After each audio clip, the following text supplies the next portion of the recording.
in 2012. She's a retired U.S. Navy captain and is a proud graduate of the U.S. Naval Academy.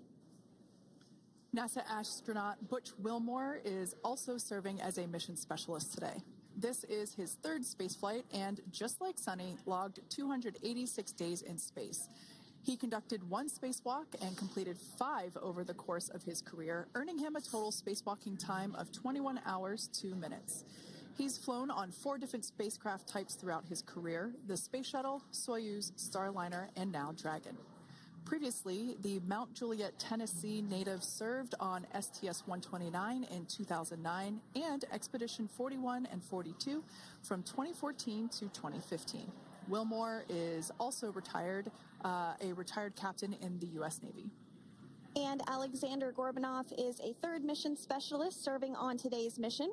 Crew 9 was his very first spaceflight to the space station, earning him a total of 171 days in space over the course of his career. Gorbanov, along with Nick Hague, saw the arrival of 4 visiting vehicles and saw the departure of 4 as well.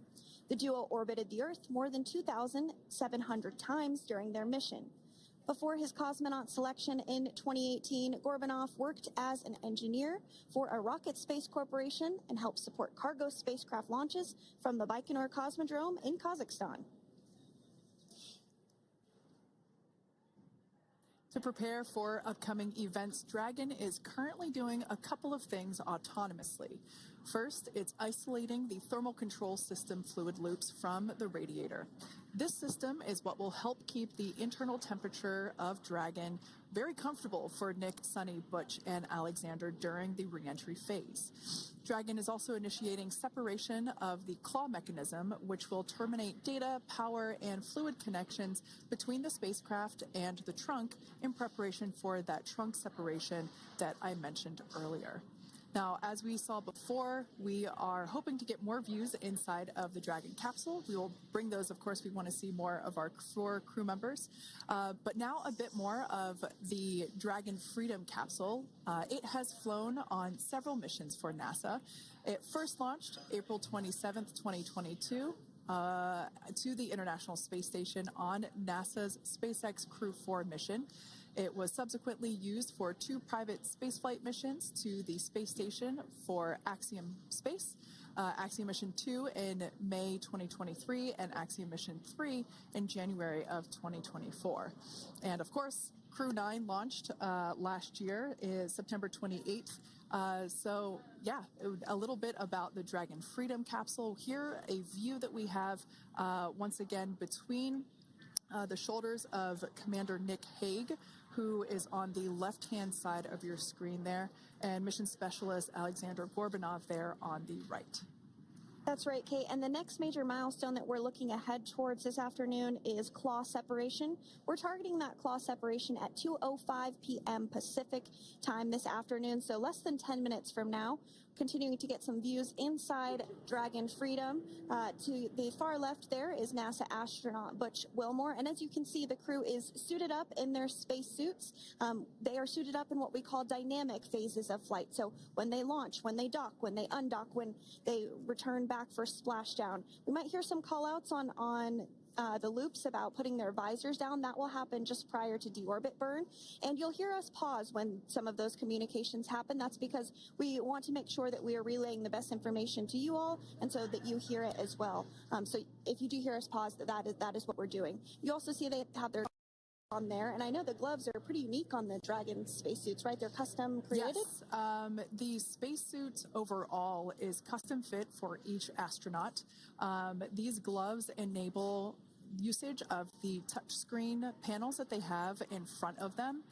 We can't see it from this view, but that view we saw earlier between Alexander Gorbanov and Nick Hague, that is a touchscreen. It allows the crew to monitor everything that Dragon is doing, along with those tablets that they have there on their legs. So yeah, the spacesuit itself is intended to act as a mini spaceship, if you will, as once the visors are closed, it is able to maintain a pressure in the unlikely event of a depressurization event for Dragon. So there we can see those screens I was talking about. So there in the center, we've got the location tracker, as well as on the left-hand side, it's mapping out the operations that Dragon is executing. The crew has to remain well informed of all these things that Dragon is doing autonomously. That basically means that Dragon is flying itself.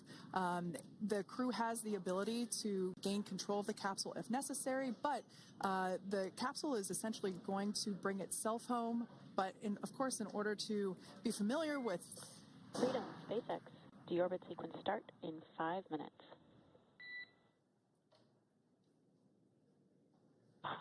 Freedom Cup.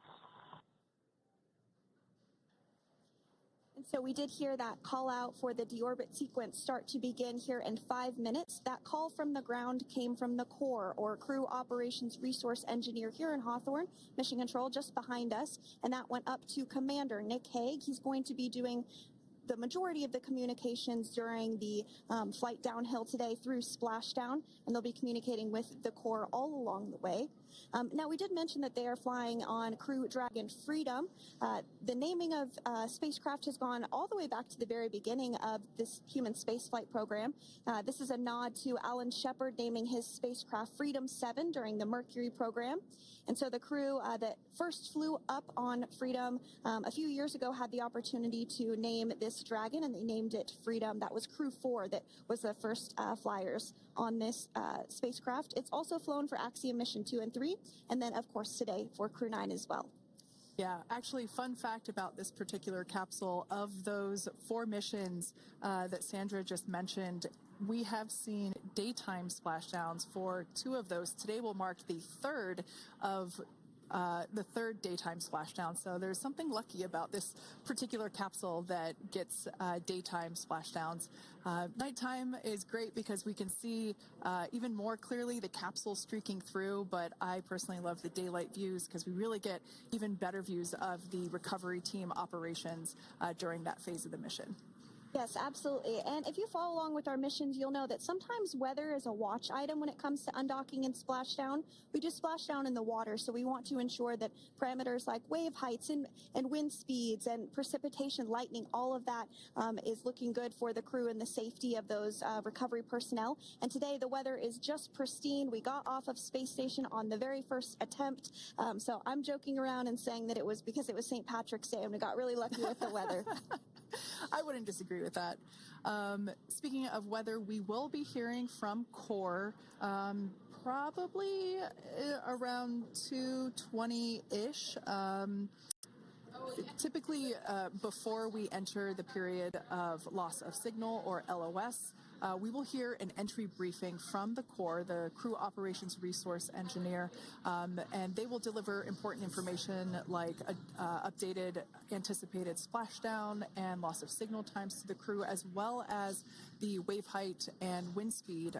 So we'll be standing by to listen in on those. Like I said, that will happen shortly after, typically after trunk separation. I can't quite remember if it's before or after deorbit burn. Must be before. But in any case, we'll be hearing all of that coming from core. In fact, that individual is seated there in the room on your screen. That is SpaceX Mission Control in Hawthorne, California. That room is located just over our shoulders, and that is where Dragon operators are standing by on console, monitoring the progress of Dragon as it continues its way home. It's been, at the point of splashdown, it'll be about 17 hours since Dragon undocked from the International Space Station. The team there in mission control, there are multiple teams, in fact, and they cycle through shifts to ensure that everybody gets the required rest and sleep periods, just like the astronauts on board.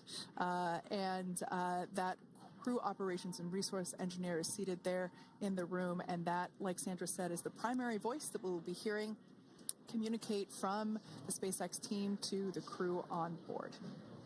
That's right. And so it looks like we're about 3 minutes or so from the claw separation portion of today's flight. The claw is a portion on the spacecraft that holds the trunk to Dragon.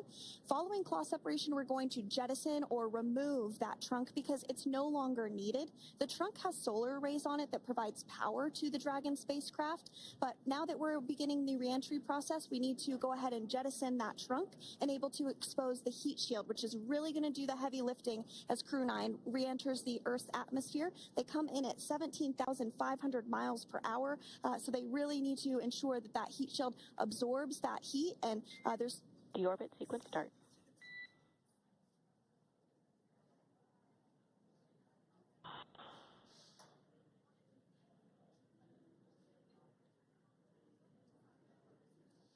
And so we did just get communications there that the deorbit sequence start has begun. So here in just a couple minutes from now, we expect to hear information or a call back about the claw separation having begun. And again, that kicks off that trunk separation portion that I was discussing to remove that, expose the heat shield, and then eventually we'll have the deorbit burn. And we'll continue to walk you through all of these milestones as we approach them ahead of our splashdown at 2:57 p.m. Pacific time this afternoon off the coast of Tallahassee, Florida. Yeah, we're very excited to bring the Crew 9 crew home. Sandra, we were talking about the trunk separation. That trunk is on a trajectory that will re-enter in the atmosphere and break up upon that re-entry. The heat shield itself is one of my favorite parts of the Dragon capsule. It is the workhorse of the re-entry phase. It will work to protect the Dragon capsule and the crew members on board during the re-entry phase as the temperatures outside of the capsule build up to, I believe, about 3,000 degrees Fahrenheit in excess of. And meanwhile, the interior of Dragon stays a very comfortable temperature. That heat shield does a lot of the work, and we'll see that plasma build up on the exterior of the capsule. As a result of the plasma that builds up, we will lose communications with the crew. This is known as loss of signal, or LOS. This is roughly a 10-minute period on average, even less than. I believe today it is probably about 6 or 7 minutes long.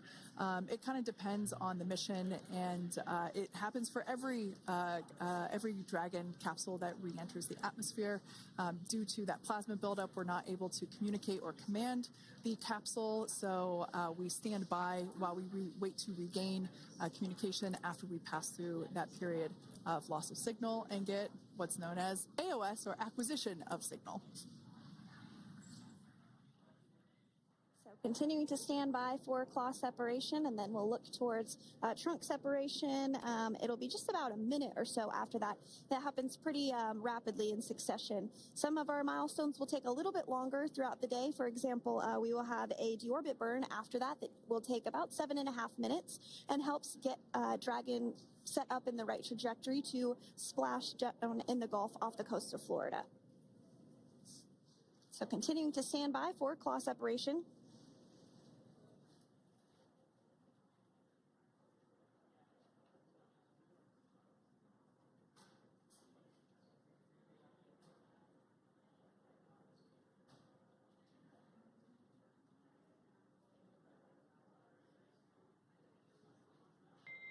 Nominal trunk jettison.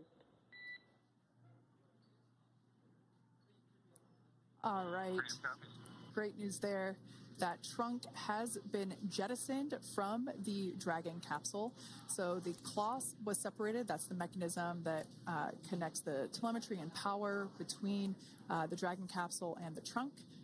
In order to expose the heat shield underneath Dragon, we had to jettison that trunk, and so we just got confirmation that that has happened. So that is great news. Basically means that telemetry is looking good, and that the nitrox system is primed for cabin and suit cooling, and the heat shield, like I said, is now exposed and ready for atmospheric reentry. The trunk served its purpose by gathering energy from the sun through its solar cells and converting that to battery power. Since we separated the trunk, we can't generate any more new power, but we really don't need to since we're coming home and Dragon has enough battery power already stored. Now up next, the final steps that Dragon will perform prior to re-entry, the slew or the maneuver to deorbit burn attitude, and then the deorbit burn itself. This deorbit burn is the last time that the forward Dracos, which are the 4 thrusters located on top of the spacecraft under the nose cone, it's the last time that they will ignite. The deorbit burn will place Dragon on a precise trajectory to return to the splashdown zone off the coast of Florida, off the coast of Tallahassee, Florida, and that will last about 7.5 minutes once it starts. And so deorbit burn is targeted for 2:11 p.m. Central Time, so about 2 minutes from now. As we mentioned, it's going to last about 7.5 minutes, again, helping to get Dragon into the precise trajectory to ensure that splashdown occurs in the area that was calculated and where the recovery team is already in place, ready to support splashdown operations today.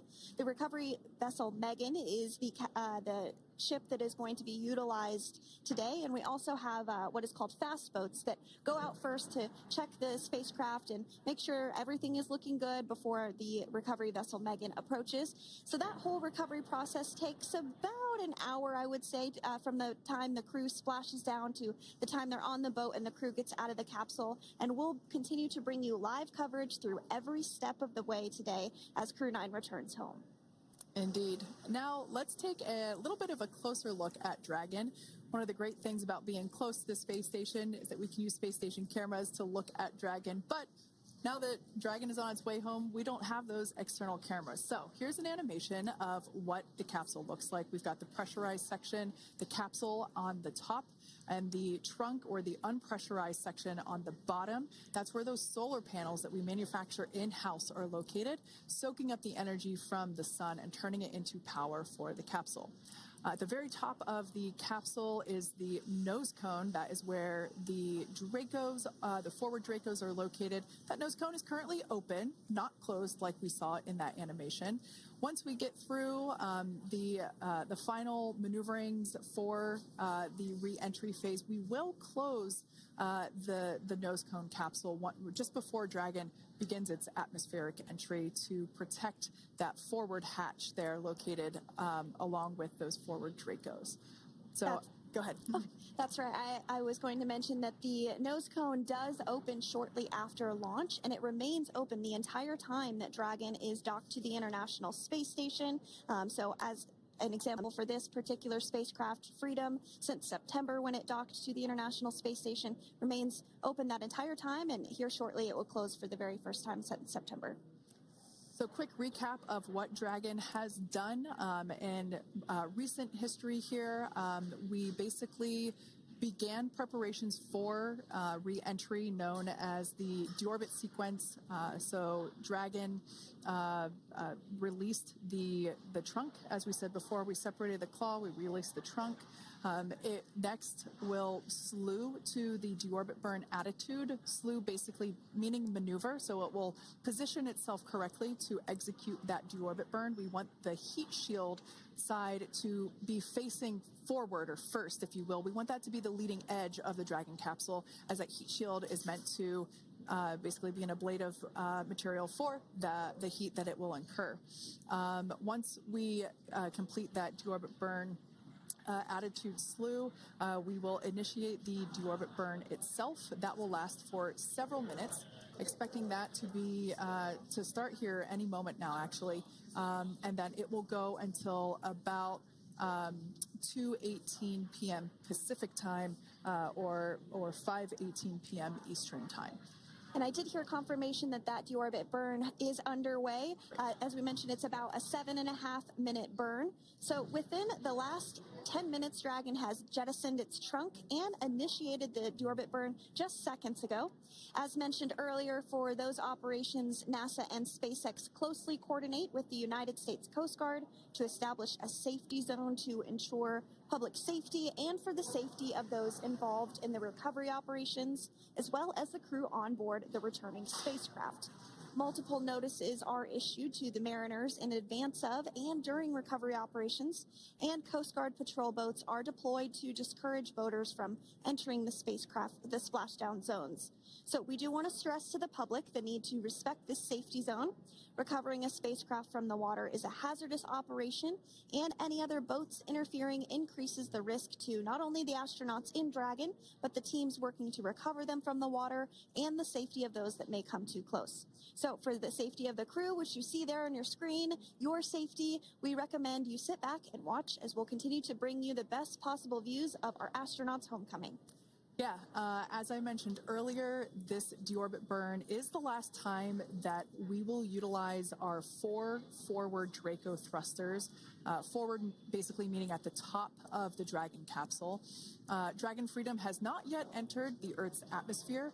This deorbit burn is what will line the vehicle up and put it on its final trajectory to the landing site right off the coast of Tallahassee, Florida.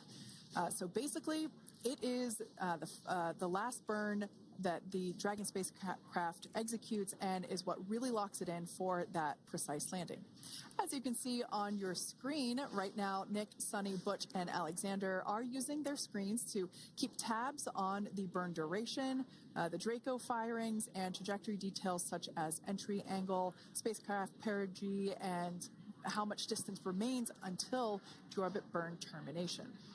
As I mentioned earlier, Dragon is flying itself. So all the crew has to do is stay strapped into their seats and keep tabs on things. Although I must say, if I had one of those window seats, it would be pretty difficult to restrain myself.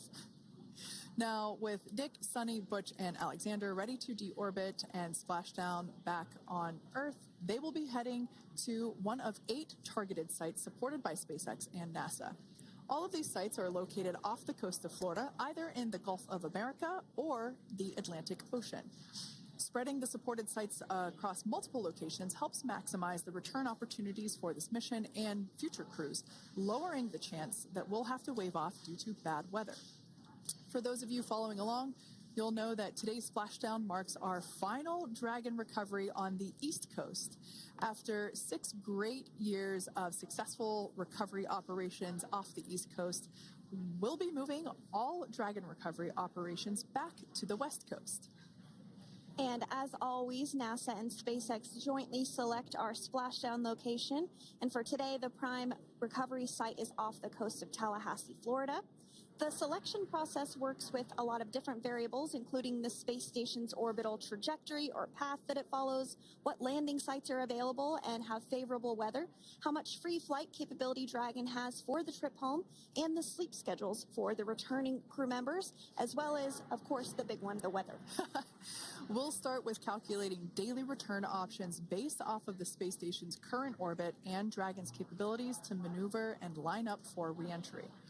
The time from undock to landing at the primary site can vary from less than 6 hours to more than 39. Getting home the quickest comes with some obvious benefits, but we always have to make sure the crew is properly rested for dynamic operations, preventing us from scheduling 20-plus hour days for them, of course. Trajectory and ballistic experts provide the daily opportunities that would line up Dragon with the 7 landing zones and split them into what we call ascending and descending opportunities. Dragon uses its Draco thrusters after leaving station to execute a series of altitude-lowering maneuvers and to line up with the selected primary site. It can also change to different alternative sites while in a free flight if sudden weather moves in that we may need to avoid. So, as we mentioned, weather is something we're constantly looking at, making the final call to proceed about 2.5 hours before the crew undocks. So, for the Crew 9 return, we looked at a number of weather items. Some of the obvious ones are no rain or a chance of lightning in the recovery zone, both for the safety of the crew inside Dragon and the recovery teams in the water. And we're also looking for wind speeds to be less than 15 feet per second, or about 10 miles per hour, and relatively calm seas so that we can safely execute recovery operations, which includes landing a helicopter on the recovery ship to fly Nick, Suni, Butch, and Alexander back to Florida.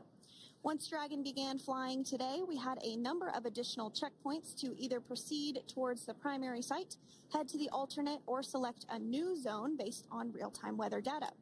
These checks happened all the way up until we were in the final hours before the deorbit burn, which has just about a minute or so left in it. And this is the last burn in the trip home that commits Dragon to re-entering the Earth's atmosphere.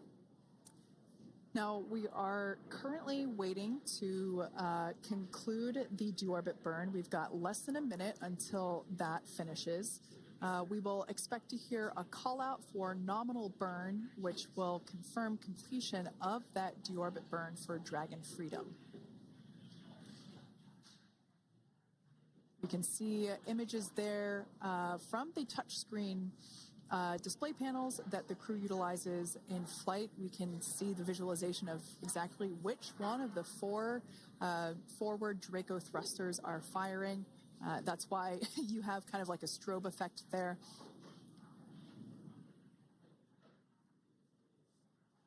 And if you're just joining us, you are looking at live views of the Dragon Freedom. On your left is Commander of Crew 9, Nick Hague. To his right is Roscosmos cosmonaut Alexander Grabenkin. And also in Gorbunov, excuse me, that is Alexander Gorbunov. And then also in the capsule today is NASA astronauts Suni Williams and Butch Williams. We're awaiting confirmation that their deorbit burn is complete, which is the last burn that's going to help set them up on a trajectory to splashdown off the coast of Florida. Deorbit burn complete. Performance nominal. Nose cone closure initiated. Freedom copies. All right, excellent news there. We heard the words we were looking for, nominal burn. So that means that that deorbit burn was successful and nominal, meaning as expected. And we're now beginning to close the nose cone in preparation for atmospheric reentry. So in the background, Dragon is currently inhibiting those forward bulkhead Draco thrusters that we just used to complete the deorbit burn, ensuring it's safe to latch the nose cone shut for reentry. Also, the vehicle has initiated the nitrox suit purge, which will help keep Nick, Suni, Butch, and Alexander cool and comfortable during reentry, which is coming up in about 20 minutes from now. At this point, the nose cone is closing and protecting the forward hatch for reentry, and the crew are using their screens to continue to monitor the locking of the nose cone, which is done by a set of hooks. And as we mentioned earlier, that nose cone has remained open since September, so this is the first time it's closing in a few months. Yeah, that's absolutely right. Now, we will be expecting, as I mentioned before, an entry brief from SpaceX Core. Again, that's the crew operations resource engineer who is seated in that room that you see there on your screen. That entry brief will provide updated times for anticipated splashdown as well as the loss of signal or period of LOS. That briefing will also give us information such as wind speed and wave height at the expected splashdown location. But all in all, everything has been great today. All events have been executed on time as expected, and we are looking forward to a splashdown of the Crew 9 crew at about 5:57 p.m. Eastern Time or 2:57 p.m. Pacific Time. Between now and then, things are going to start moving quite quickly. In fact, if anything, this will have seemed like the slower part of the reentry phase. We're going to go through, like I said, that period of loss of signal or LOS. That period is a few minutes long where we are unable to communicate or command the capsule due to the plasma that builds up on the exterior of the capsule. That period, like I said, lasts for a couple minutes. You will start to hear SpaceX Core hail the Crew 9 crew a little bit earlier than expected because we, in the past, have actually regained communications a couple minutes earlier than initially anticipated. So we'll go through that period of loss of signal, that entry period, that specifically when when the Dragon spacecraft is re-entering through the atmosphere. Approximately at about 18,000 feet when the capsule is traveling at 350 miles per hour. We will see our first views of parachutes for the day. It's one of my favorite moments of return sequences is when we get to see the Drogue parachutes. We'll see the Drogues come out. Those Drogues will help slow the vehicle down to about 119 miles per hour.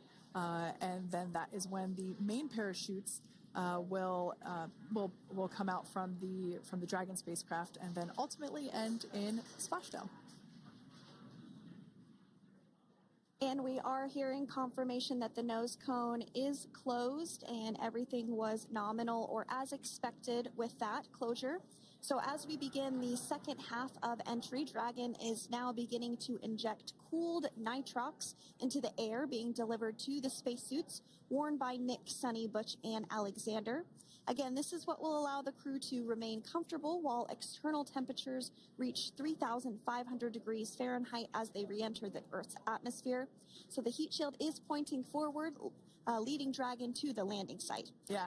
Now, speaking of the heat shield, Dragon's primary heat shield is comprised of PICA 3.0, which stands for Phenolic Impregnated Carbon Ablator. The first-gen PICA was initially developed by NASA for studying and sampling comets within our solar system. SpaceX partnered with NASA to develop PICA X, which was the second-generation product used on all Dragon 1 cargo resupply service missions that resupplied the International Space Station on 20 missions. PICA 3.0 was developed specifically for use on Dragon 2 crew and cargo with enhanced structural and thermal capabilities that allowed the heat shield to be even more effective in the way that it utilized the ability to make that heat ablevate as it goes through the Earth's atmosphere.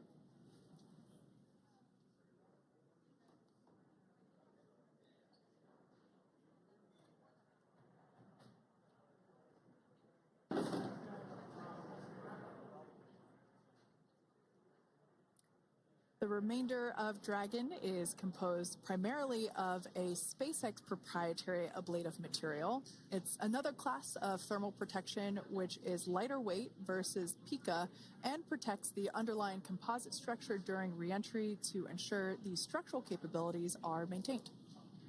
While Dragon will experience temperatures well over 3,000 degrees during peak reentry conditions, the characteristics of the thermal protection system coupled with the environmental control and life support system in the pressurized interior will ensure that Nick, Suni, Butch, and Alexander stay cool and comfortable during all phases of reentry through splashdown. Now, if you've just recently joined us, we hope to regain views of our crew members inside Dragon Freedom, but we don't have those available at the moment due to ground station coverage. So we will bring those back to you as soon as we can. Now, after Dragon Freedom has re-entered the Earth's atmosphere, a series of parachutes will deploy to slow the crew's descent. First will be the 2 Drogue parachutes, followed by the 4 main parachutes, and those will guide Dragon to its first contact with Earth since it launched back in September. Dragon will automatically deploy these parachutes when different pressure and positioning sensors on the spacecraft detect that they're at the right speed and altitude. Vehicle velocity at Drogue deploy is approximately 350 miles per hour, and they deploy at about 18,000 feet. Now, when the vehicle velocity at main deploy is approximately 119 miles per hour, and they deploy at about 6,500 feet. When Dragon splashes down in the water, the vehicle velocity will be about 16 miles per hour, so you can really see how those parachutes help to slow down the crew inside the capsule. The highest G-load the crew is expected to experience today is about 3 to 5 Gs. Yeah, when you think about really fun roller coasters, they're about in that range. So I'm sure that our crew on board will be well equipped to experience those Gs. It's nothing for them. They go through much more intense training. And so we are continuing to make our way through a number of milestones today. We did have trunk separation. Freedom, SpaceX. Nose cone is secure for entry. Freedom copies.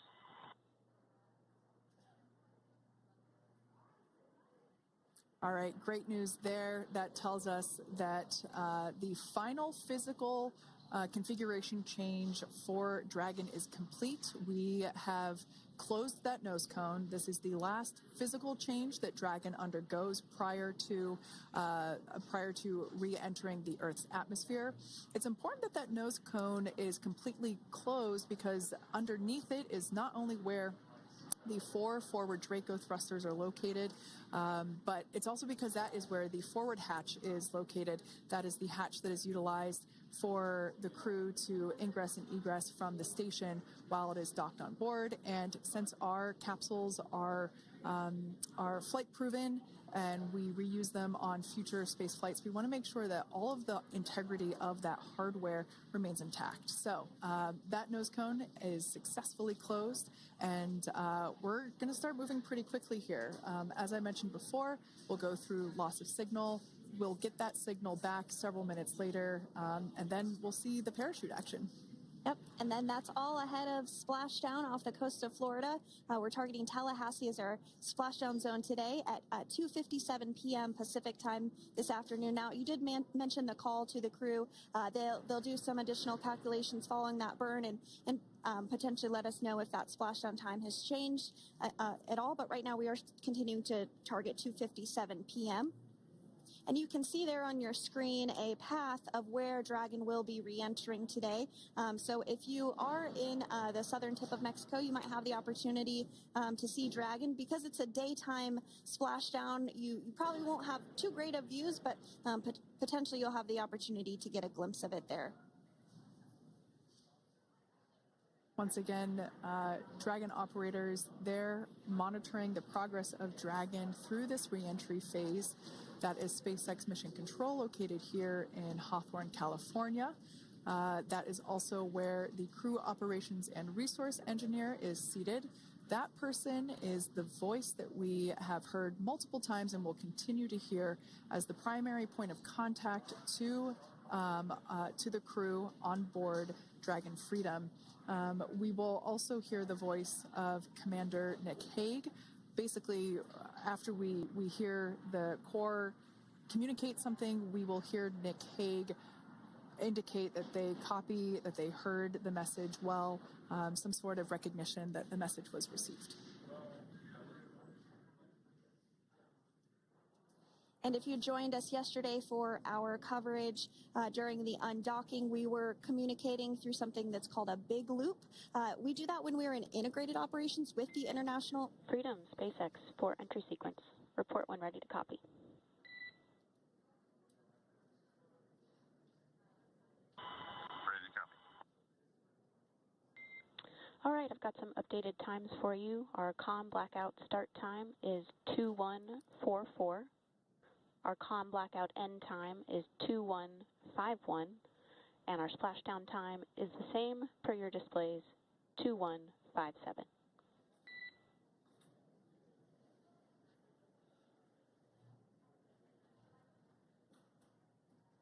Okay. Understand COM blackout start 2144, stop 2151, splashdown per display. That's a good readback. And with that, please report when tablets are secured behind the elastic bands, restraints are tight, and visors are down.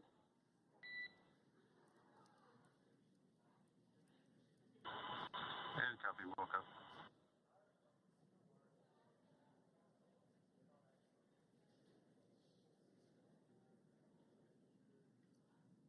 And with that communication from the Corps or Crew Operations Resource Engineer here in Hawthorne to Commander Nick Hague of Crew Dragon Freedom, we did hear that the loss of signal period is still at 2:44 p.m. Pacific, but we had a 1-minute adjustment to the acquisition of signal. That's going to now be at 2:51 p.m. Pacific time. However, our splashdown time remains the same at 2:57 p.m. Pacific time this afternoon off the coast of Tallahassee, Florida. So all good news there as Dragon continues to make its way home with the Crew 9 crew. As we've mentioned before, we are splashing down on the Gulf Coast. We have ability to splash down on either side of Florida, but the location site just outside of Tallahassee, Florida is the site that was selected today due to best recovery conditions And as Sandra mentioned before, weather is always a watch item, but everything is looking great for that particular recovery location. So I'm sure once we start getting views from the recovery vessel, I have a feeling it's going to be a pretty beautiful afternoon. And we did mention that, of course, this is a daylight splashdown, so we should be getting some great views. We do have a couple of spacecraft called the WB-57, which are high-altitude planes that NASA utilizes during splashdown operations. Those are en route and going to be tracking the capsule as it makes its way through the atmosphere and should be providing some good views for us. Kate and I were just chatting about how we haven't had a daytime splashdown in a little while, so we're looking forward to the views along with you. Yeah. Nighttime views are also great because we can see that capsule streaking through the night sky quite brightly. So like Sandra, you said earlier, daylight will be a little bit less bright, but we will definitely be able to see the SpaceX recovery team operations much clearer. I could also imagine it's probably a little bit easier for the team themselves to do their work in daytime than at nighttime. We'll see them rush in really quickly with a couple of fast boats as they begin the initial safety checks and sweeps of the Dragon capsule, while also retrieving the parachutes from the surface of the ocean. The recovery vessel, the main recovery vessel, will continue to make its way closer to the Dragon capsule. It is stationed a couple miles away from the actual recovery location, the splashdown location, for obvious safety purposes. So it takes a little while for that vessel to make its way over, but once it's closer, we'll have even better views of those recovery operations. And you may be wondering why sometimes we splash down in the daytime versus the nighttime. And believe me, we would all love for these operations to happen during regular daytime working hours. But unfortunately, orbital mechanics just doesn't quite work out that way. So it has to deal with the location of the International Space Station, as well as where the splashdown zone is on Earth and that trajectory, as well as the phasing. So as we mentioned earlier, sometimes we have phasing as short as 6 hours, sometimes in excess of 30 plus hours. It just depends on where the targeted area is that the capsule is going to splash down. So today's phasing has been 17 hours since undocking occurred at 10:05 p.m. Pacific yesterday evening for us here in Hawthorne. Early wee hours for folks on the East Coast and other areas of the United States. Yeah, but regardless of whether it's daytime or nighttime, the SpaceX recovery team has trained and practiced and rehearsed for it all. So regardless of daylight, they are really efficient with those operations. And but like you said, Sandra, it has been a minute since we have seen a daytime splashdown on a NASA SpaceX crew mission. The last daytime recovery was on Crew 4, which was the debut flight for the capsule flying today, the spacecraft known as Dragon Freedom. And so yeah, kind of a fun fact there in terms of the timing of that daylight splashdowns. Once again, standing by for more communication with the crew. The next event that we have coming up is the start of that period known as loss of signal. That is the period still expected at 2:44 p.m. Pacific time. This lasts for several minutes while the capsule is making its way through the Earth's atmosphere. The heat shield located at the bottom of the capsule really doing all the work at that point in time in terms of using the atmosphere to slow the capsule down from its orbital speeds of 17,500 miles per hour. Our tablets are secure, restraints are tightened, visors down. We are configured for entry. Freedom, I copied. Tablets are secured, restraints are tight, and visors down.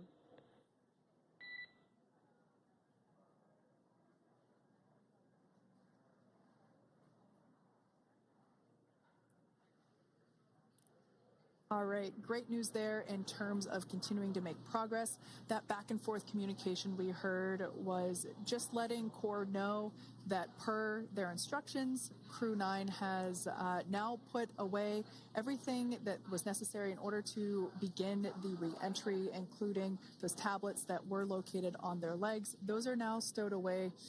They've tightened that safety harness that we see there, and the visors are now down. So with all that being said, let's take a minute to meet our returning crew.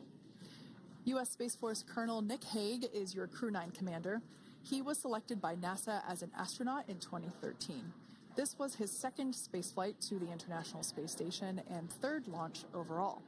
He spent 171 days in space with Crew 9 and has a career total of 374 days in space. During his mission, he completed a spacewalk with astronaut Suni Williams. That was his fourth spacewalk, earning him a career total of 25 hours, 56 minutes of spacewalking time. Before Crew 9, Hague previously served as a crew member of Expedition 59 and 60 back in 2019. He flew with Alexei Ovchinin and NASA's Christina Koch. So this is his second time sharing the space station with Ovchinin. The Kansas native is a test pilot and distinguished graduate of the United States Air Force Academy. Nick spent 5 months in Iraq in support of Operation Iraqi Freedom. He voluntarily transferred from the United States Air Force to U.S. Space Force in 2021 and is an active colonel. His wife, Katie, is a retired U.S. Air Force colonel, and they have 2 sons. NASA astronaut Suni Williams is a mission specialist for Crew 9. This was her third visit to the International Space Station. She originally launched aboard Boeing Starliner spacecraft and arrived at the space station on June 6th.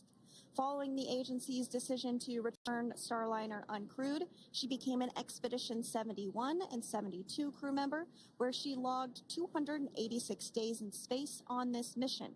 But Suni has a total of 608 days in space, the second most time in space by a U.S. astronaut. 5 minutes until predicted comm blackout. We'll see you on the other side at 21:51.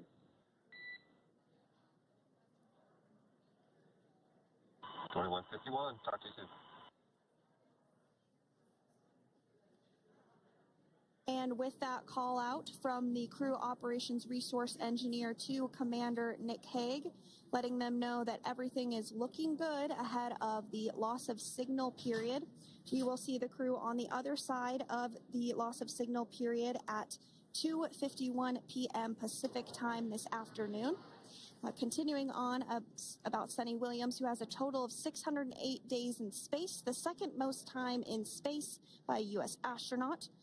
Former NASA astronaut Peggy Whitson actually ranks first for the U.S. with 675 days in space. Suni conducted 2 spacewalks and has completed 9 over the course of her career for a total of 62 hours, 6 minutes of spacewalking time.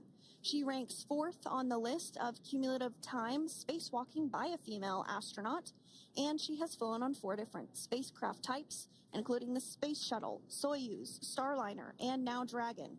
Previously, she served on Expedition 14 and 15 in 2006 and 2007, and again with Expedition 32 and 33 in 2012. She's a retired U.S. Navy captain and is a proud graduate of the U.S. Naval Academy and was the first astronaut to run a marathon in space. Pretty awesome stuff. Now, NASA astronaut Butch Williams is also serving as a mission specialist today. This is his third spaceflight and, just like Suni, logged 286 days in space. He conducted 1 spacewalk and completed 5 over the course of his career, earning him a total spacewalking time of 21 hours and 2 minutes. He's flown on 4 different spacecraft types throughout his career: the Space Shuttle, Soyuz, Starliner, and now Dragon. Previously, the Mount Juliet, Tennessee native served on STS-129 in 2009 and Expedition 41 and 42 from 2014 to 2015. Wilmore is also a retired captain in the U.S. Navy.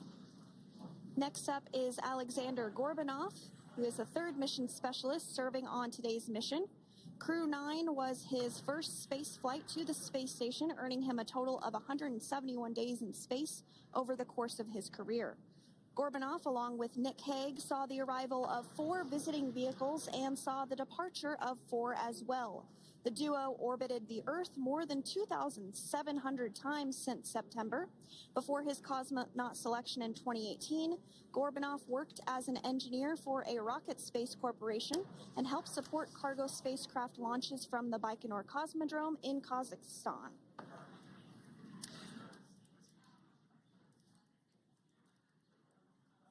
So if you are just joining us, we are continuing to bring you live coverage of Crew 9's return to Earth following their mission aboard the International Space Station, where they completed science and research investigations. We are targeting splashdown off the coast of Florida at 2:57 p.m. Pacific time. The next major milestone that we'll look ahead towards is what we call loss of signal, or LOS, when we won't have communications with the crew because they will be re-entering the Earth's atmosphere. And during this process, there is plasma that builds up around that heat shield, so we are not able to communicate with the crew, but we are anticipating to regain communications with the crew at a short time from now at 2:51 p.m. Pacific time today. As we said before, everything continues to look good for the return of the Crew 9 team. We are about to go into that period of loss of signal. Once we get views of the crew inside the capsule, once again, we will be sure to bring those to you. But that period of time is when plasma is building up on the exterior of the capsule, generating heat in excess of 3,500 degrees Fahrenheit. So we are unable to communicate or command the spacecraft at that time.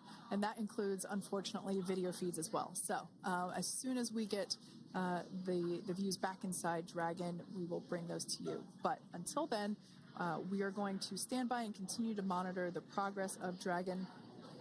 Like Sandra just said, we are anticipating the blackout period to begin at 2:51 p.m. Pacific time, 5:51 p.m. Eastern time. This will last for several minutes. It's not super exact, even though we are predicting acquisition of signal, or AOS, to come back at 5:51 p.m. Eastern time. In the past, we have regained communications sometimes a little bit earlier than that, so we'll probably start to hear Core begin to hail Crew Dragon a minute or two prior to that anticipated acquisition of signal.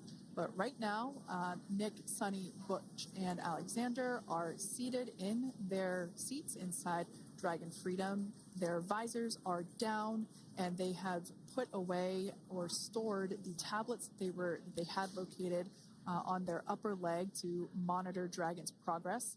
Now they will be utilizing the touchscreen displays, where the current operation and future operations will be displayed as they are able to monitor Dragon's progress continually. As I said before, Dragon is autonomous, meaning it is flying itself. So the crew stands by and monitors, and those touchscreen displays are what will be allowing them to do so and prepare for events such as parachute deploy. And while on board the International Space Station, Nick, Suni, Butch, and Alexander contributed to over 900 hours of science and research investigations, which is really the key purpose of the International Space Station. Now, the International Space Station is celebrating a major milestone this year, where they will be celebrating 25 years of continuous human presence in November. So if you're younger than 25 years, you've never known a day where there hasn't been a human living and working aboard the International Space Station, contributing to key science and research investigations that impact our lives here on Earth. There's research being done on Parkinson's, on osteoporosis, on cancer research, and a variety of other studies. Additionally, the microgravity laboratory provides a jumping off point for us as we venture back to the moon and onto Mars through longer duration space flights. One such example that the crew worked on during this mission was an alternative exercise device In microgravity, the crew has to exercise for about 2 hours a day because they're not having the effects of gravity on their body. So to prevent bone and muscle loss, we counteract that with 2 hours of exercise per day. On board the International Space Station, they have 3 ways in which they can exercise. They have a bike, they have a treadmill, and they have a similar to a weightlifting machine that counteracts the microgravity environment. But a particular experiment that this crew tested out was a combination of all 3 of those in one smaller device. And this is really critical as we continue on to the moon, Mars, and beyond, because space is really important in spacecraft. So if we have something smaller that the crew might be able to utilize, that can potentially help us venture out even further into the solar system. So science is really the name of the game when it comes to the International Space Station. Some of the other science highlights that took place during this increment that are particularly interesting to me was we had the first wooden satellite that was deployed. This is a study to see if other materials might be more resourceful or renewable in space. So I'm really excited to see the results of that one as well. Additionally, we had a couple of spacewalks that took place to not only provide maintenance to the International Space Station, but also where we swabbed the outside of the space station near vents to see if any microbes that we all have microbes on us, to see if any of those could survive in the harsh environment of space, which again is very important for us to know and understand as we continue to the moon, Mars, and beyond. Very exciting stuff. Now, at this point, we have now entered the communications blackout period for the Dragon spacecraft. This lasts approximately 7 minutes due to plasma formation around the spacecraft itself. During this time, no vehicle telemetry is received by mission control or the recovery team, and no external commanding of the vehicle or voice communication is possible. But as a reminder, Dragon is designed to fly itself. During re-entry, the vehicle will be slowing down from orbital velocity, which is approximately 17,500 miles per hour. The top temperature that Dragon will experience upon re-entry is 3,500 degrees Fahrenheit. This blackout period, as I said before, we expect it to last about 7 minutes today, concluding at 5:51 p.m. Eastern Time or 2:51 p.m. Pacific Time. We right there have our first view of Dragon Freedom coming home to Earth. And that view is from the WB-57, which is one of NASA's high-altitude planes that is tracking. Now, because of the way that this camera is configured, it does look like it is dark, but it is indeed daytime, and you're beginning to see that plasma trail as Dragon re-enters the Earth's atmosphere. All of that is expected. We are anticipating an acquisition of signal around 2:51 p.m. Pacific Time, so just minutes from now, and you may hear the core begin to hail out or call Dragon for communications and see if we can potentially get communications with them a little bit earlier. Following this, we'll have 2 events in rapid succession. We'll have the Drogue parachutes deploy at 2:53 p.m. Pacific, followed by the mains just 1 minute later at 2:54 p.m. Pacific Time, ahead of a splashdown at 2:57 p.m. Pacific Time off the coast of Tallahassee, Florida.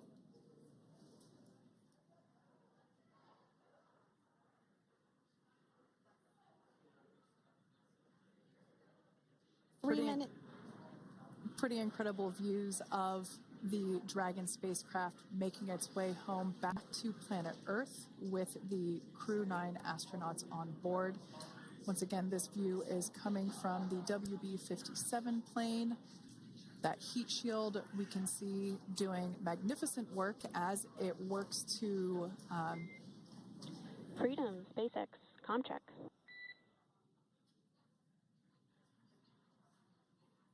All right, we're going to start hearing the SpaceX Crew Operations Resource Engineer. SpaceX Freedom is with you. 4.6 feet. Enjoying the ride. Copy that, Freedom. Great news there from Commander Nick Hague reporting back. We see a healthy flight computer. Expect automated chute deployment. Freedom copies. Like we said before, things moving very quickly as Dragon Freedom makes its way home. Next event coming up will be deployment of the Drogue parachutes. This occurs around 18,000 feet. GPS has converged. Expect nominal altitude for Drogue chute deployment.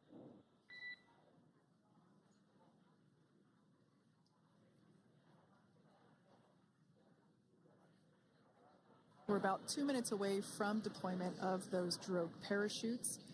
Now the heat shield is continuing to work to slow the vehicle down. That entry period, the Dragon spacecraft went from orbital velocity about 17,500 miles per hour down to about 350 miles per hour. So that really gives you a sense of why that plasma builds up on the exterior of the capsule, thanks to the heat shield and the work that it does. Those Drogue parachutes will slow it down from 350 to about 119 miles per hour. We can see 15 kilometers. Brace for Drogue window. We can see seat rotation happening inside the capsule. Great to get those first views of our crew members. Once again, the capsules are going about 350 miles per hour when the Drogues are deployed. Those Drogue parachutes that we manufacture here in-house are going to slow the spacecraft down to 119 miles per hour. And that is when we will see the main parachutes deploy, and that occurs about 6,000 feet above the ocean's surface. And we are expecting Drogue deployment at 2:53 p.m. Pacific, so we should see it any second now. And there you are getting a great view of Crew 9 inside Dragon Freedom as it returns back to Earth. We are awaiting the Drogue deploys. This view coming from the WB-57 high altitude plane. And there you see it on your screen, Drogue deployment. Drogue descent rate nominal. You can hear the crowd here. Visual on 2 healthy Drogues. The crowd here very excited as Dragon Freedom continues to make its way back to planet Earth.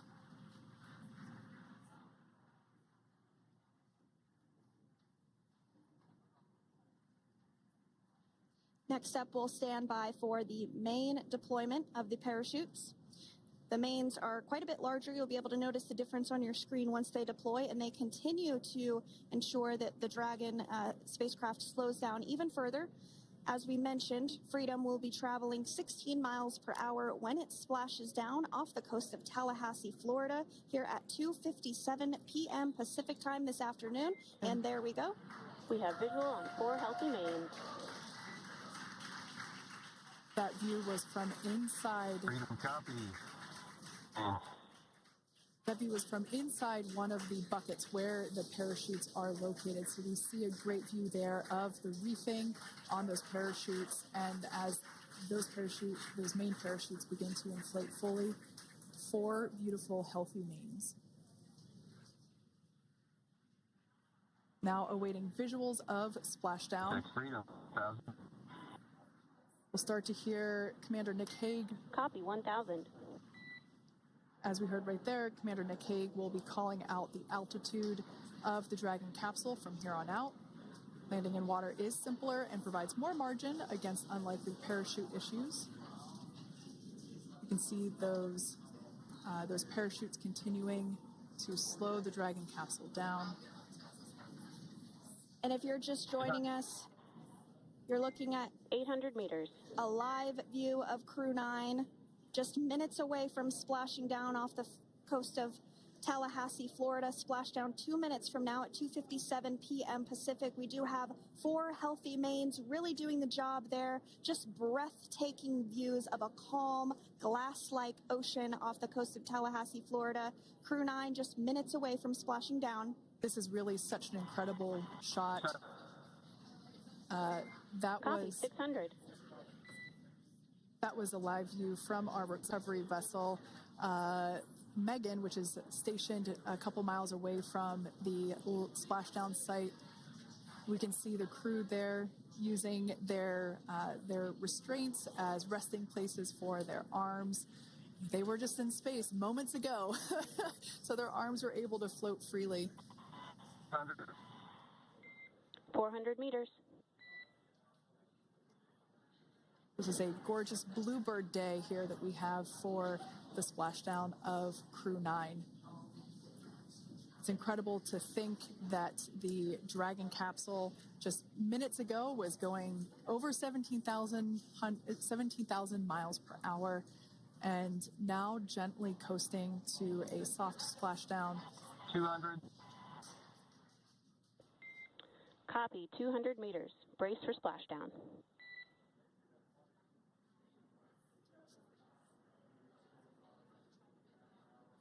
As you can see there on your screen, continuing to monitor progress of the Dragon spacecraft. And we're going to stand by for splashdown located in the Gulf of America off the coast of Tallahassee, Florida.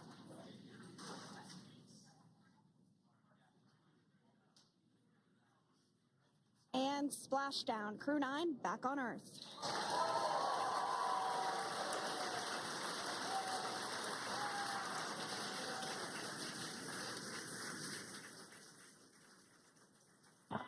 And SpaceX Freedom, splashdown. Good main release. Copy, splashdown. We see main chutes cut. Nick, Alex, Butch, Suni, on behalf of SpaceX, welcome home.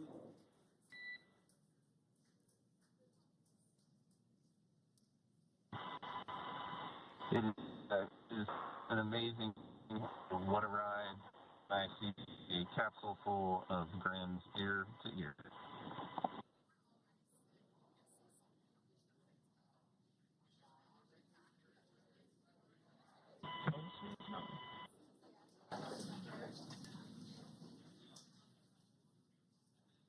And as you can see on your screen, we have visual confirmation of splashdown.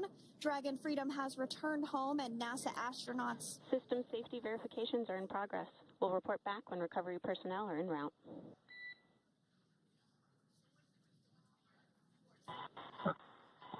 Understand. And, we're in section 2, 4.800 landing response. And looking for your word on if it is necessary.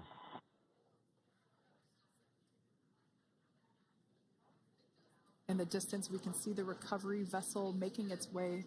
Copy, you're in section 2 for the environmental assessment in 4.800. That is not necessary today. Understand. Raise advisor. So we will continue to have communications between the Corps and Nick Hague, the commander of Crew Dragon Freedom, which just splashed down 2 minutes ago off the coast of Tallahassee, Florida. Dragon Freedom has returned home with NASA astronauts Nick Hague, Suni Williams, Butch Wilmore, and Roscosmos cosmonaut Alexander Gorbunoff. They're back on Earth after approximately 17 hours of a return journey from space. The SpaceX recovery ship and team have been waiting for Dragon's splashdown, and they will now make their way to the splashdown location. The teams have been ready and waiting about 3 nautical miles away, so it's going to take them about 30 minutes or so to make their way and to SpaceX Freedom. Pretty sure we're in stable 1. Copy, stable 1. We see the same.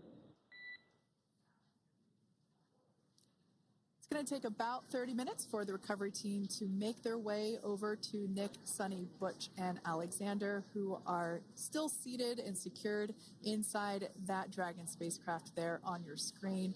Incredible views there of that thermal protection system, or TPS.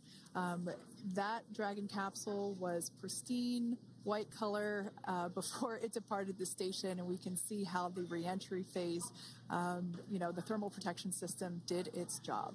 Now, if you're wondering what that hole, that like bucket area is, that is underneath the side hatch. That is where the main parachutes were stored. So when we saw the Dragon capsule docked at station, it looked very different. The panel that protects and covers the main parachutes, that was still intact, as well as the panels that enclose where the Drogue parachutes are located.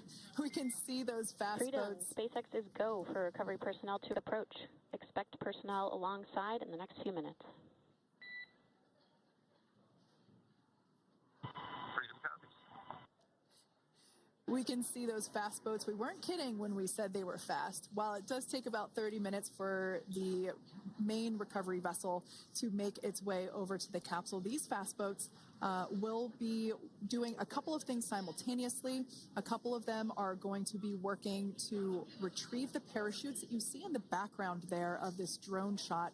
Those parachutes will be retrieved from the ocean surface. We want to make sure we are able to pull those out. The recovery vessel there closest to the spacecraft is going to be performing some safety checks. We can see there they're using an instrument that is basically working to detect if there are any hypergolic vapors or fumes that are still residing in and or around the Draco thruster nozzles or outlets. The hypergolic fuel, which is necessary for on-orbit burns to maneuver the spacecraft. Unfortunately, those hypergolics are unable to be breathed. They are toxic, and so this team here is doing those initial safety checks to make sure that it is safe for the rest of the recovery team to approach the spacecraft. They're also checking to make sure that any residuals from the pyros are safe and are not going to cause any issues. We can see the team working their way around the spacecraft to do these these sniff tests on all of those Draco thrusters. And as we continue to await the recovery of our Dragon spacecraft with NASA astronauts Nick Hague, Suni Williams, Butch Wilmore, and Roscosmos cosmonaut Alexander Gorbanov inside, Dragon has autonomously completed several steps to safe itself following splashdown. We are continuing to see Dragon in what is known as stable 1 configuration. That's kind of the ideal configuration following splashdown. It's upright, and the Dragon capsule is in the right configuration for it to be hoisted into the recovery vessel Megan, which you do see a little ways off in your screen approaching. Dragon will continue to remain live on air with you through that recovery process, all the way through the point where the crew is extracted from the Dragon spacecraft. Now, if you are just joining us, the mission has gone smoothly so far. Dragon successfully splashed down off the coast of Tallahassee, Florida at 2:57 p.m. Pacific, 5:57 p.m. Eastern Time this afternoon.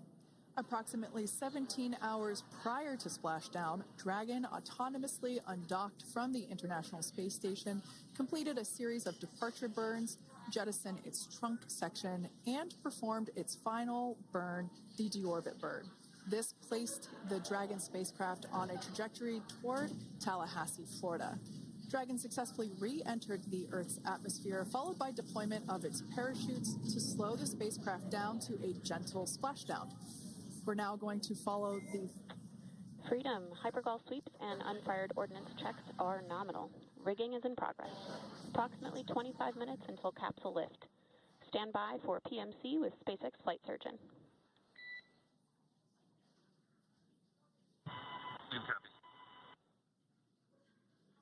And so what we did just hear there was communications that those hypergol checks were complete.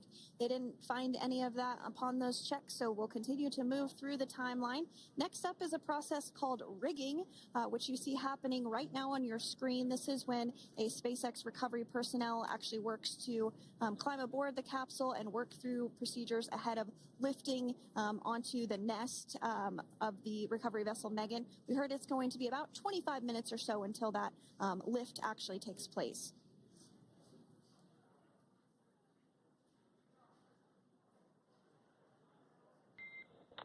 Okay, Freedom, the next call will be from the SpaceX flight surgeon on Dragon and Ground Private. Understand. Thank you.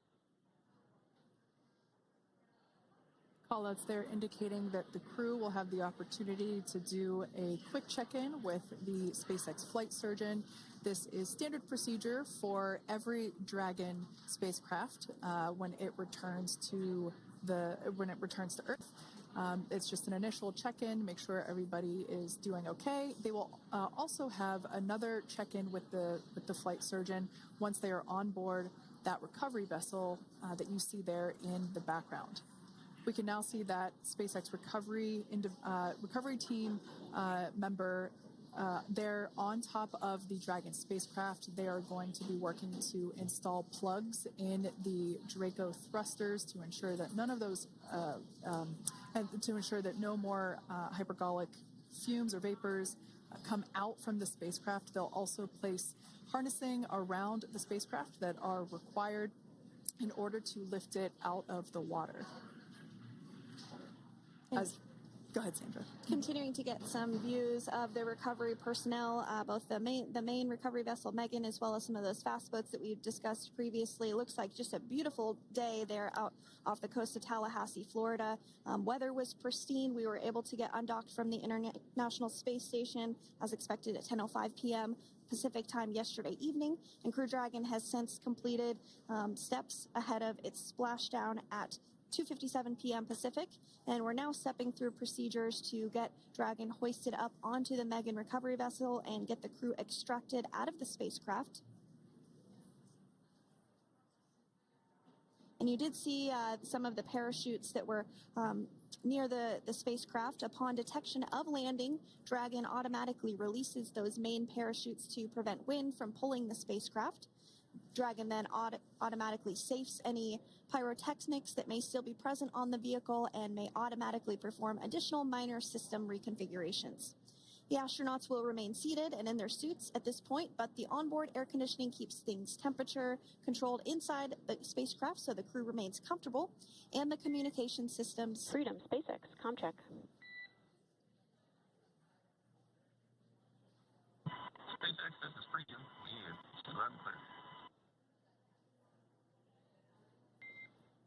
Copy that, Freedom. Have you loud and clear as well, and Dragon to ground is no longer private. Understand, thank you. As we saw there on the screen, we have a couple of fast boats in the recovery fleet that have quickly moved into the splashdown location. They are being followed by one of the main recovery vessels, which will move into position upwind of the spacecraft. The two fast boats have very specific roles. Excuse me. The first approach is focused on immediate safety inspection, as we saw. They do this for spacecraft integrity and checking for any presence of those hypergolic propellant vapors. And this ensures that it is safe for the recovery vessel to approach Dragon. Once Dragon is cleared for full approach, as we heard is the case today, the team begins rigging the spacecraft for water recovery by the recovery ship. The second fast boat is responsible for parachute recovery and also serves as a redundant boat to the first one that makes the initial approach to the Dragon spacecraft. As we saw a little bit earlier, we were also able to see one of the recovery team members get on a jet ski to help gather up the parachutes that were automatically detached from the Dragon spacecraft upon splashdown. And it will take a little over 10 minutes for the recovery crew to complete their safety checks. Once they complete, the team will begin preparing Dragon to be lifted, and as you see, they are preparing for that to take place at this point. As part of the preparation for this lift, one member of the recovery team has climbed on top of the spacecraft already so they can attach Dragon's hoist rings and connect to the lifting lines. It will take us less than an hour to raise Dragon to the recovery boat and remove the crew from the spacecraft. After medical checkouts, the crew will return to land within 4 hours by helicopter. And if no additional medical assistance is needed, the crew will board a waiting NASA plane and depart for Houston.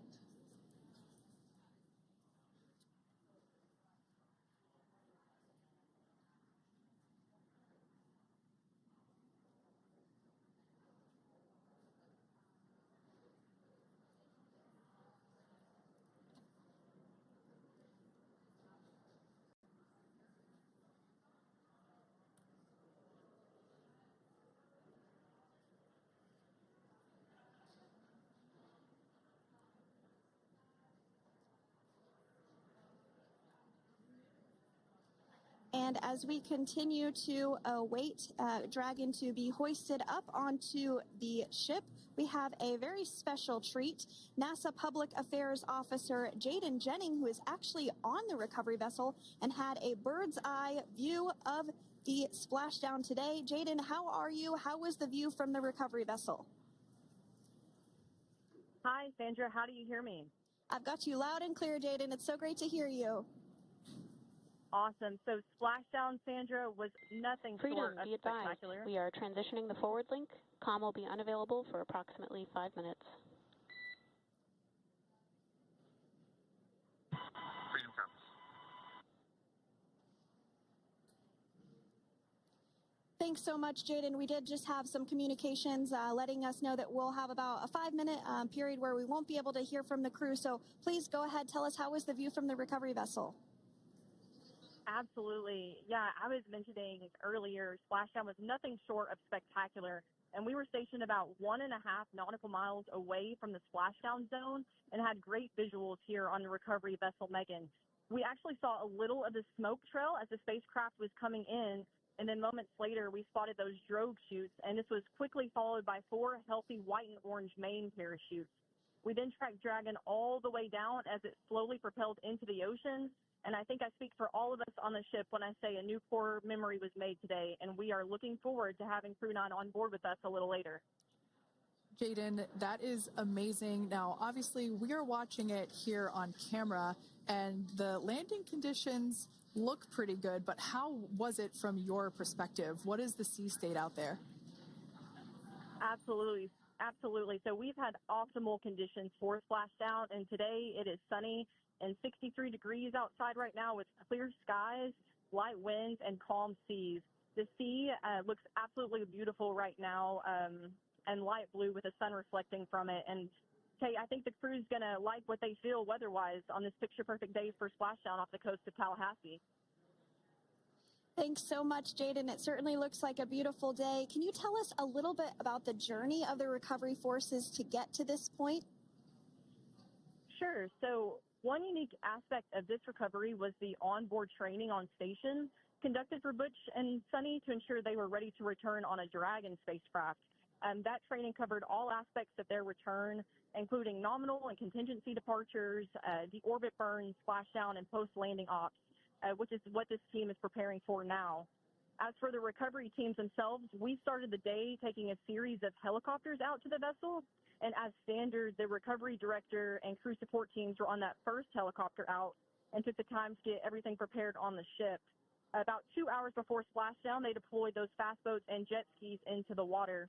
I was actually on the second helicopter out, and we were on the vessel about an hour and a half before splashdown and landed on top of the helicopter pad on the Megan.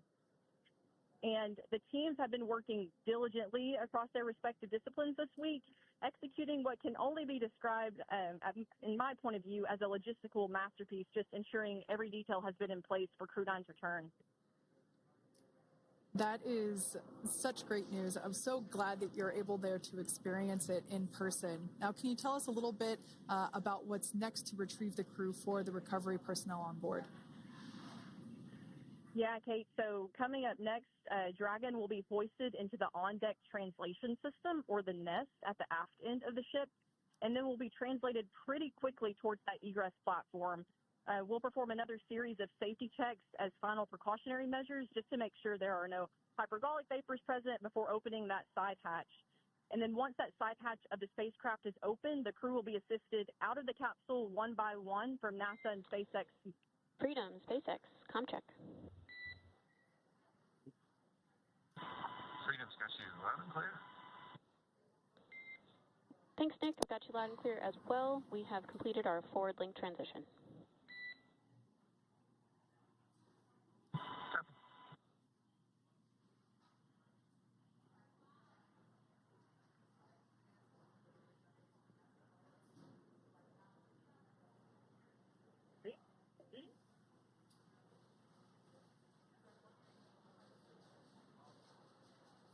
And Jaden, if you did just want to go ahead and let us know what is next to retrieve the crew, we are continuing to get some great views on our screen, but I know you have an even better view yourself.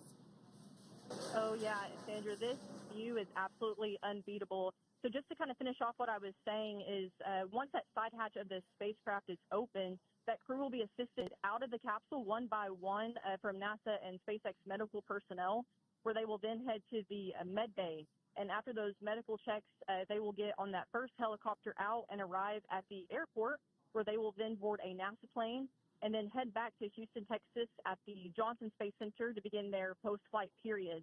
And we're eager to see the Crew 9 astronauts back on Earth, and we'll keep you updated on every moment of this process. With that, I'll toss it back over to you guys in Hawthorne. Thank you so much. That was Jaden Jennings, NASA Public Affairs Officer, who watched Freedom splash down firsthand from the recovery vessel Megan. Thanks so much, Jaden. So we are continuing to get these great views on our screen here of Freedom. As we mentioned, it splashed down at 2:57 p.m. Pacific time off the coast of Tallahassee, Florida. The recovery personnel are continuing to step through procedures to hoist Dragon onto the recovery vessel Megan there, which is now coming into view. You can see just how close Megan is at this point, and that's that helicopter pad that Jaden was just discussing, where the crew will fly off of onto the coast of Florida, and then eventually they'll fly back to Houston. Just underneath that helicopter pad is that translation deck where we will see the nest once it is loaded up with the Dragon spacecraft on board. The nest will be translated to the forward end of the recovery vessel, and that is where our Crew 9 team members will egress from the Dragon spacecraft. Now, here on your screen, we can see dolphins, actually, who want to come and play with Dragon.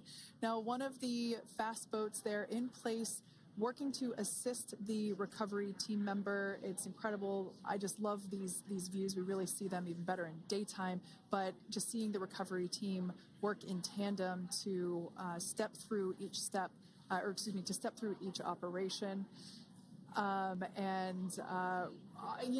Obviously they're getting quick assists from the honorary part of the recovery team, those dolphins in the water there.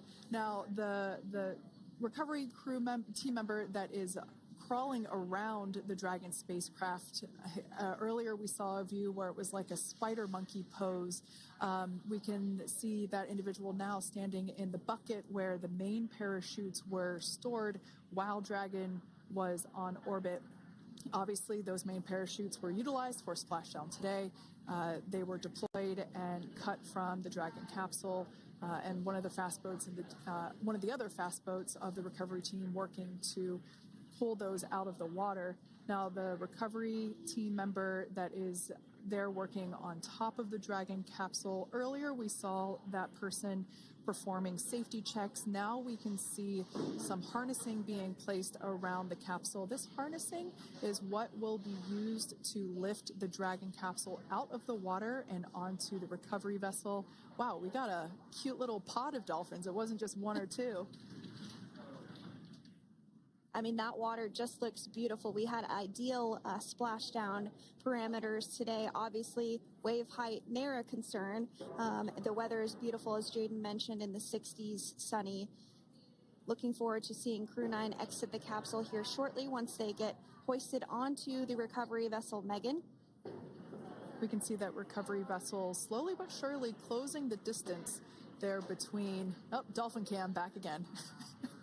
We can see that the Dragon capsule and the recovery vessel, that distance is closing. Again, this is just one more step as we continue to work recovery operations for Dragon Freedom, and we anticipate the lift of the Dragon capsule to occur here in just a few minutes.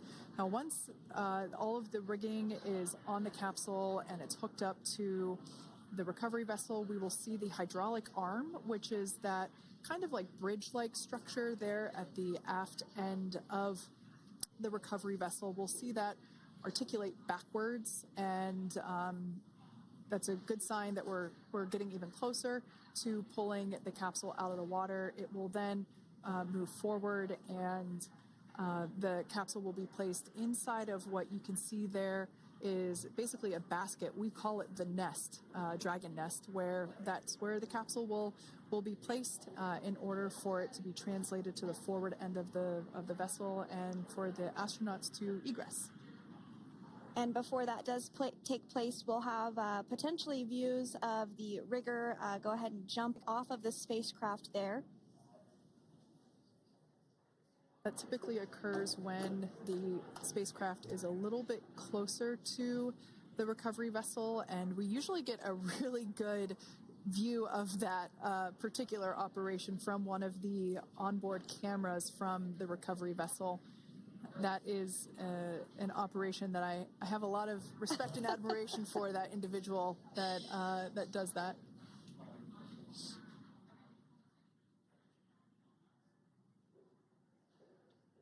So again, Dragon continuing to get closer and closer to the recovery vessel, Megan. You see some of those ropes now coming into view as well.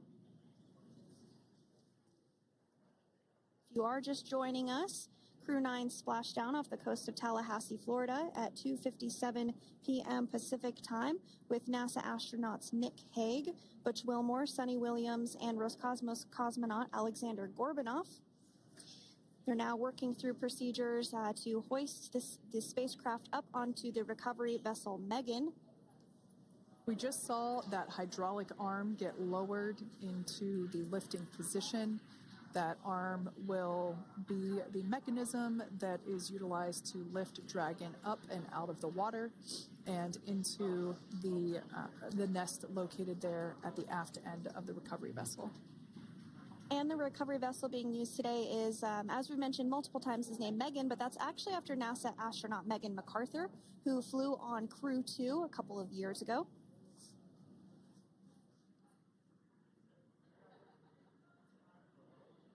We're getting some views now from actually inside the boat. Yeah, you're exactly right. This view is straight down the recovery vessel. That platform that was closest to the camera, that is the egress platform. Freedom. Rigging is almost complete. Approximately 5 minutes until capsule lift. Great news there from SpaceX Core. So about 5 minutes left until we see Dragon Freedom get lifted out of the water. That hydraulic arm, as I said before, is the mechanism that will lift it. It's quite swift, actually, the whole process of getting the spacecraft. Brace for capsule lift. Bracing. There it goes, Dragon Freedom being lifted out of the water and onto our recovery vessel, Megan.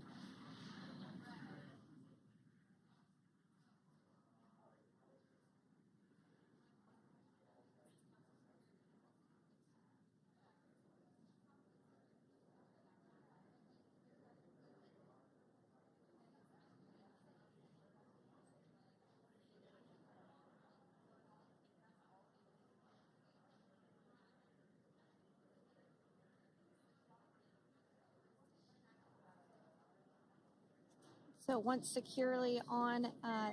Welcome aboard the recovery vessel. Recovery personnel are completing final checks and stand by for translation to the egress platform. Freedom copies.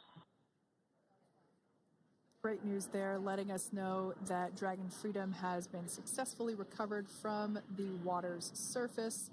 If you've just joined us, we had an on-time splashdown at 5:57 p.m. Eastern Time, and we can now see that the water recovery operations are continuing to progress. The nest where the Dragon spacecraft is located is going to get moved forward. This will happen after one of the recovery crew members does some checks, and we'll also see some hosing. Obviously, the spacecraft splashed down in salt water. Salt water is corrosive, and we want to try and rinse out as much of the salt water as possible to reduce that corrosion on the metallic structures. So we can see some guidance there being provided, really steering the spacecraft properly into the Dragon's nest. And it's been 30 minutes since Dragon splashed down, and as you can see there, the spacecraft is already on board the recovery vessel Megan. Things continuing to move very smoothly today throughout the entire operations from the deorbit burn up until this point as well. And Freedom, it looks like the positioning wasn't quite right, so they are working on repositioning the capsule in the nest now. Okay, copy that. Thanks. And with that, the team is just going to adjust the Dragon spacecraft a bit so that it's in the right position ahead of translating up a little bit closer ahead of the side hatch. So the team is now going to step through the procedures to ensure that that takes place. While Dragon does fly itself autonomously, it clearly is unable to park itself autonomously. We want to make sure that the Dragon capsule is properly seated there in that nest.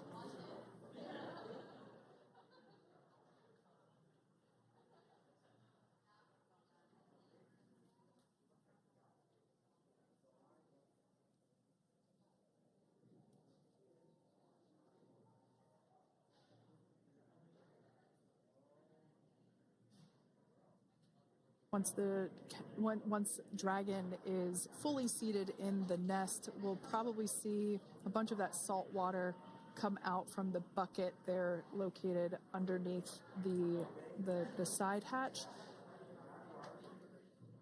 See some salt water splash out. As I mentioned before, one of the recovery team members will begin hosing down the exterior of the spacecraft.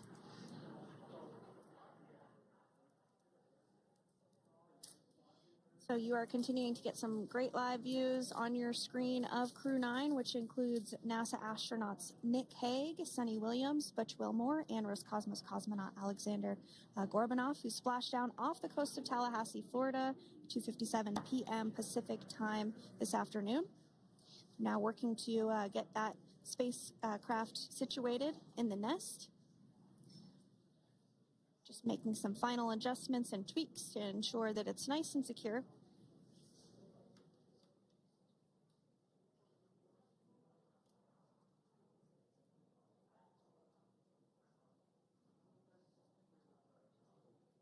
Once the spacecraft is seated and secured and oriented correctly in the nest, Dragon will be moved into the hangar located underneath that helipad that we saw earlier from the aerial views during recovery. All right, Freedom, looks like you are settled into the nest now. Team is working through hypergol sweeps. Copy.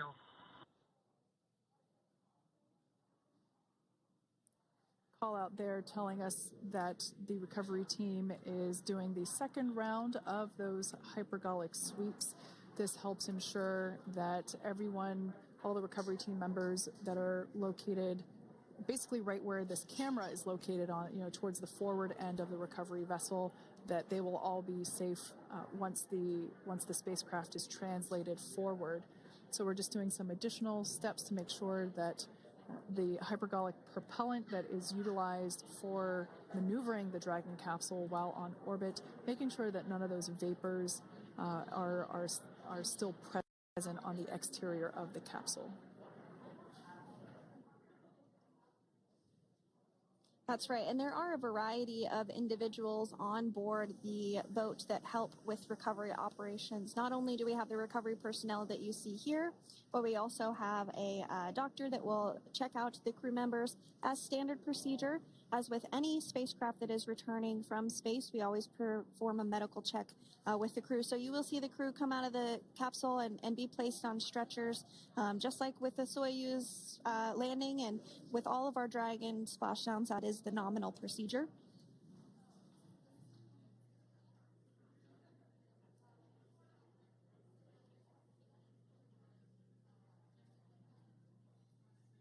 We'll stand by to see Dragon Freedom translate or scooch up a little bit closer to the camera angle that we're seeing right here. And then teams will step through procedures to get that side hatch opened. You see it right in the dead center of your screen there. It's kind of that rectangular shape.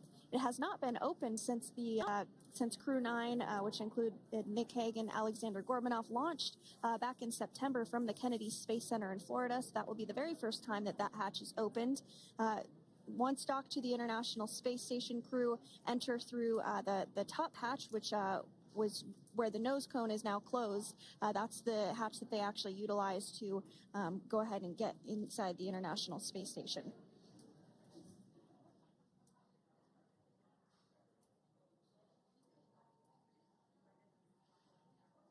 So as we get a little closer to that hatch opening procedure, you might start to see more individuals come into frame for some of that support. The ship has a maximum capacity of a little over 40 people on board, and it takes a variety of different roles, as we've discussed, to support. Also on board is the chief of the astronaut office for NASA, that's Joe Acaba.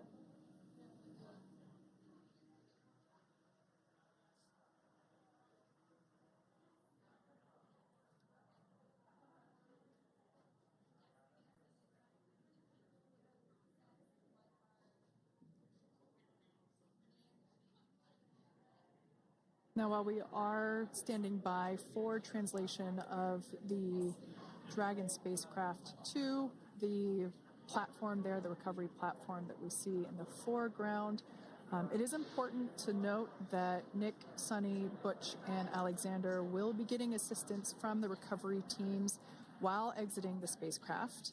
This is the same process for any returning long-duration crew members.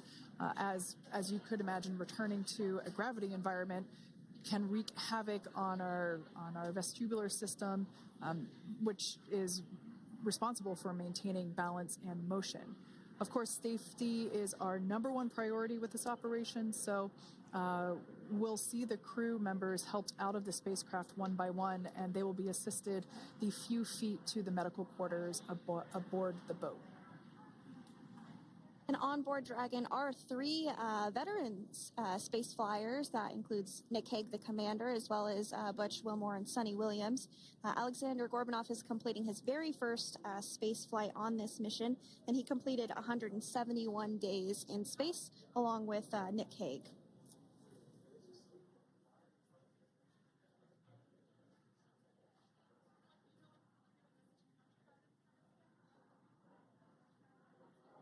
For those of you that have just recently joined us, well, I would encourage you to hit that rewind button and go back a few minutes. It was a beautiful splashdown of Dragon Freedom with the Crew 9 cohort on board. They had an on-time splashdown at 5:57 p.m. Eastern Time, 2:57 p.m. Pacific Time. We can see that the spacecraft... Freedom translation is in progress.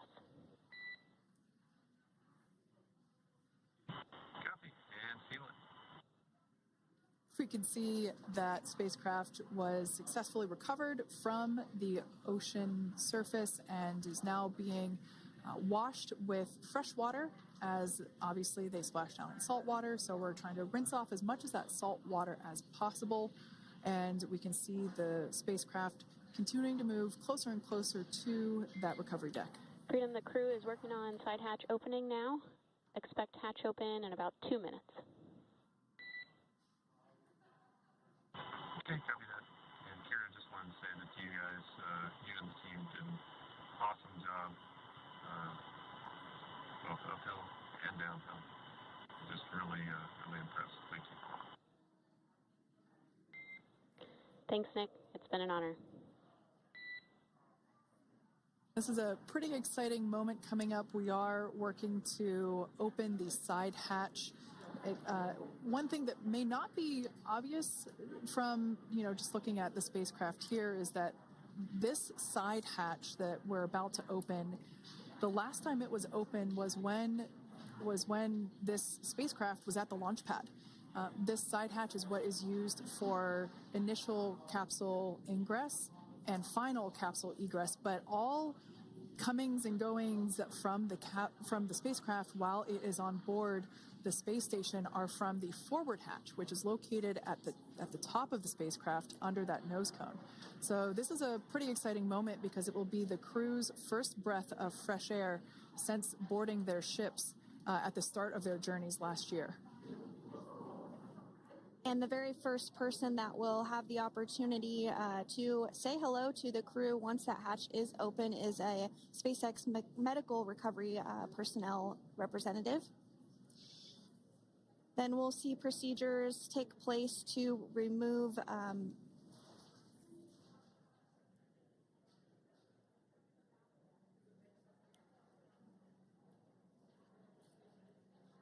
the footrests of Dragon. That will just help the recovery personnel get a little bit more room to access the crew and help get them out of the spacecraft. Yeah, you're absolutely right. Safety is, once again, top priority here, and removing those footrests from all 4 seats will be helpful as a recovery, as a SpaceX recovery team member will actually go into the capsule, into Dragon Freedom to help the crew members unbuckle and stand up, and essentially we'll also see a fun little slide be put in place to help the crew members exit the spacecraft safely. So yeah, we're going to remove all 4 of those footrests to basically give a little bit more working room inside the spacecraft. That's right, and we did hear the go for that hatch opening, so we're just a couple minutes away from being able to see that, and then we might be able to get the chance to see a couple of views inside of the Dragon and see the crew following their splashdown. Now, opening that side hatch isn't quite like opening, the door to your car.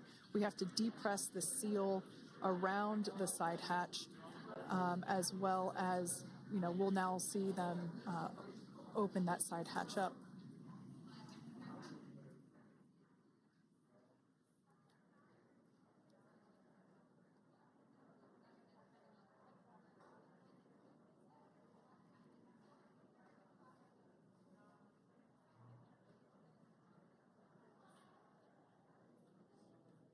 And there you have it. The side hatch is open for the first time since September.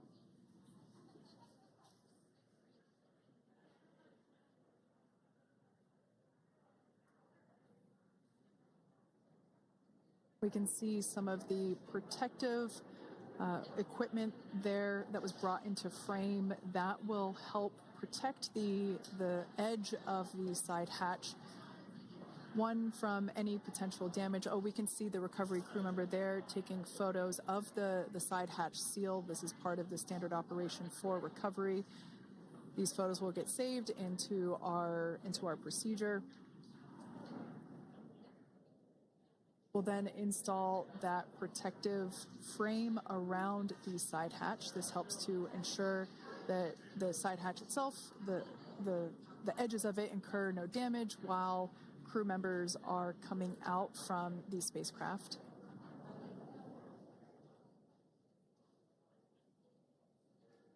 If you missed it, there was also a recovery team member that went inside. So there are now 5 people on board the Dragon spacecraft.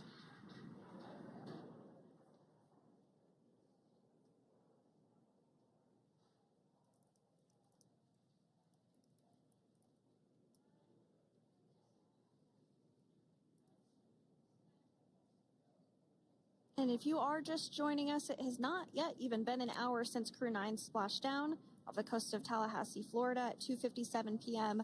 Pacific time. The crew is now on board the recovery vessel Megan, and the hatch is open. The next major milestone that we'll see is when the crew will actually egress or exit the spacecraft. But before that, they'll continue to the